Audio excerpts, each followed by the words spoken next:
নলবাৰীত জনপদ সংস্কৃত সন্মিলনত জিলা আয়ুক্ত দেওবাৰে নলবাৰী নাট্য মন্দিৰত সংস্কৃত ভাৰতী নলবাৰী জিলা তথা নলবাৰী সংস্কৃত মহাবিদ্যালয় আৰু কুমাৰ ভাস্কৰ বৰ্মা সংস্কৃত আৰু পুৰাণত অধ্যয়ন বিশ্ববিদ্যালয়ৰ নলবাৰী জিলা সংস্কৃত বিদ্যালয় নলবাৰী প্ৰেছ ক্লাবকে ধৰি নলবাৰী জিলাৰ কেইবাখনো সংস্কৃত বিদ্যালয় আৰু মহাবিদ্যালয়ৰ সহযোগত নলবাৰী জনপদ সংস্কৃত সন্মিলন অনুষ্ঠিত হৈছে।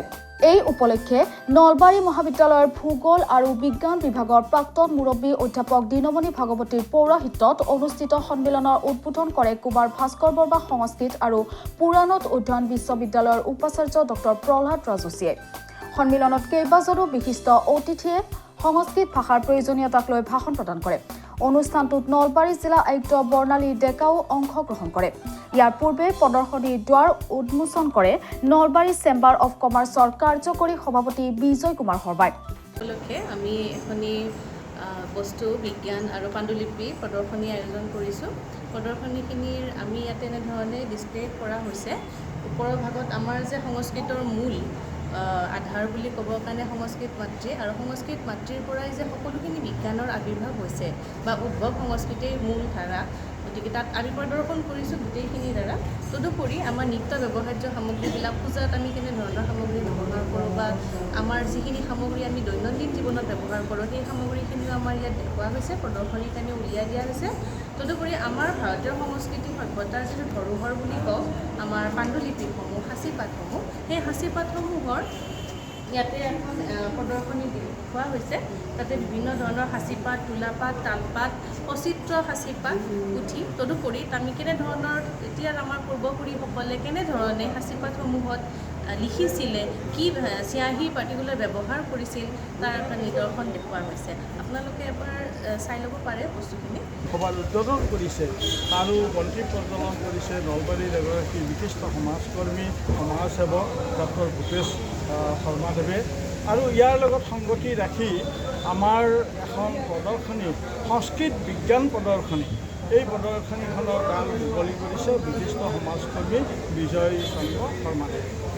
আৰু আমাৰ এই জনপদ সংস্কৃত সন্মিলনখনৰ নিৰ্দিষ্ট বক্তা হিচাপে আমন্ত্ৰণ কৰি অনা হৈছে। তেখেতে অতি ইতিমধ্যে সুন্দৰ বক্তৃতা প্ৰদান কৰিছে অসম উচ্চতৰ মাধ্যমিক শিক্ষা সংসদৰ মাননীয় অধ্যক্ষ ৰুক্ম গোহাঁই বৰাদেৱে। আৰু আমাৰ এই গোটেই আয়োজক সমিতিৰ ফালৰ পৰা বিভিন্ন কাৰ্যসূচী হাতত এই দিনটো পালন কৰা হৈছে। ইয়াত বিভিন্ন বক্তাই যিখিনি কথা কৈছে তাৰ পৰা এইটো আমি অনুভৱ কৰিছোঁ যে নলবাৰীৰ যিহেতু সংস্কৃত শিক্ষাৰ পটভূমি নলবাৰী জিলাতেই আছিলে, আধাৰ আছিলে, যে ইয়াত অসমৰ নৱদ্বীপ বুলি কোৱা হৈছিলে, এতিয়া প্ৰজ্ঞাৰ নগৰী বুলি কোৱা হয়। মহামহোপাধ্যায় ধীৰেশ্বৰ আচাৰ্যৰ নিচিনা পণ্ডিত, আচাৰ্য মনোৰঞ্জন শৰ্মা শাস্ত্ৰী, পণ্ডিত ভগৱান গোস্বামীৰ নিচিনা পণ্ডিতসকলে য'ত 1913 চনতে কামৰূপ সংস্কৃত সঞ্জীৱনী সভা স্থাপন কৰি সংস্কৃত শিক্ষাৰ প্ৰচাৰ আৰু প্ৰসাৰৰ কাৰণে তেখেতসকলে ভূমিকা গ্ৰহণ কৰিছে। সমগ্ৰ উত্তৰ পূৰ্বাঞ্চলক সামৰি 1913 চনত কামৰূপ মানে সমগ্ৰ উত্তৰ পূৰ্বাঞ্চল আছিল। আৰু তেখেতসকলৰ প্ৰচেষ্টাতেই 1938 চনত নলবাৰী সংস্কৃত মহাবিদ্যালয় স্থাপন হৈছিল। এনেকুৱা ধৰণে সংস্কৃত শিক্ষাৰ পটভূমি তেখেতসকলে ৰচনা কৰিছিল। কিন্তু পৰৱৰ্তী সময়ত আজিৰ এই সংস্কৃত শিক্ষা আমি নলবাৰীত বিশেষকৈ চৰ্চাটো কম হৈছে। আজি জনপদ সন্মিলনৰ পৰা আমি এইটো এনেকুৱা এটা বাৰ্তা প্ৰেৰণ কৰিব খোজোঁ যে প্ৰাচীন ভাৰতীয় সভ্যতা আৰু সংস্কৃতিৰ যিটো ধাৰা এইটো যদি অব্যাহত ৰাখিব লাগে, তেনেহ'লে প্ৰাচীন যিবিলাক পাণ্ডুলিপি বা ইয়াৰ যিবিলাক প্ৰাচীন গ্ৰন্থ, এইবোৰ মানে ডেচিফাৰেশ্যন অৰ্থাৎ পাঠোদ্ধাৰ কৰিব পৰা পণ্ডিতৰ সৃষ্টি কৰিব লাগিব।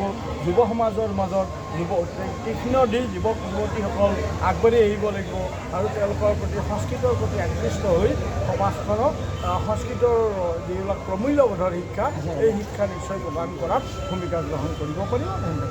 নলবাৰীৰ পৰা বজৰংগ খেমকা।